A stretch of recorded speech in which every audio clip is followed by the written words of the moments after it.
Donc, ce que l'on souhaite couvrir avec vous aujourd'hui, c'est quelque chose de très commun chez les golfeurs amateurs.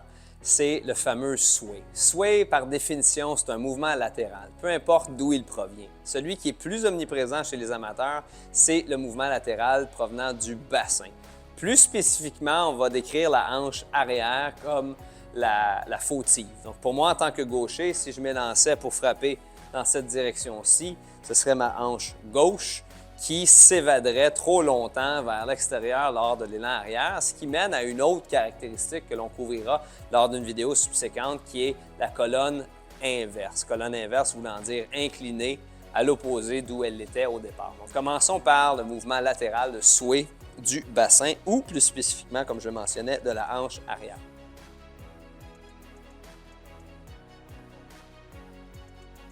Première chose que vous pouvez faire, naturellement, ça prend des pantalons avec des boucles de ceinture qui sont à niveau, mais c'est de vérifier comment votre bassin il est placé. Donc, le premier éducatif que je vais vous donner est en fonction de quelqu'un qui aurait potentiellement la hanche arrière, pour moi la gauche, plus élevée que la hanche avant en position d'adresse, ce qui, en partant, nous ferait flancher vers un mouvement latéral provenant de notre hanche qui est déjà trop élevée et évasive. Donc, ce qu'on veut voir en premier, on va créer pour cette personne-là l'effet opposé. Donc, la hanche avant, plus élevée. Vous allez sentir que la colonne vertébrale va peut-être vouloir pencher un peu plus vers l'arrière. Pour les besoins de la cause, il n'y a aucun problème à ce niveau-là.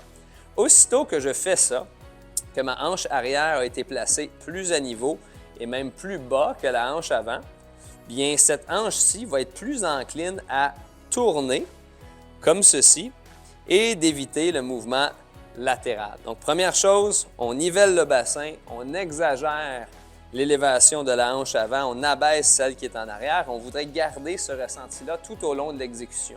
Donc, la hanche arrière basse. Et ce que je vais vouloir faire, c'est amener mon épaule avant, basse aussi, pendant l'appui que je m'en vais créer sur mon pied arrière. Donc, la hanche arrière qui est basse et l'épaule qui est en avant, présentement plus élevée que l'épaule arrière, on veut l'amener vers le bas. Donc, de cette façon-là, vous allez probablement créer un mouvement latéral plus prononcé provenant de votre cage thoracique. Mais ce qu'on traite présentement, c'est le sway, le mouvement latéral de la hanche arrière ou du bassin. Et conséquemment, il y aurait peut-être, fort probablement, un gain au niveau de la mobilité en rotation provenant de votre bassin ainsi que de la cage thoracique.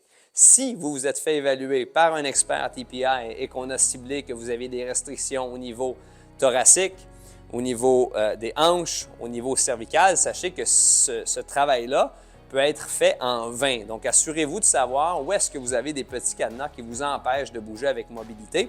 Question d'apporter soit les correctifs nécessaires en compensation ou soit savoir quoi adresser dans la salle de gymnase pendant les mois hors saison dont nous sommes, on peut appeler ça, victimes au Québec et à d'autres endroits dans le monde, là où le climat est un peu plus nordique, mais sachez que ce sont des opportunités pour prendre soin de notre technique ainsi que de notre corps. N'oubliez surtout pas le mental aussi.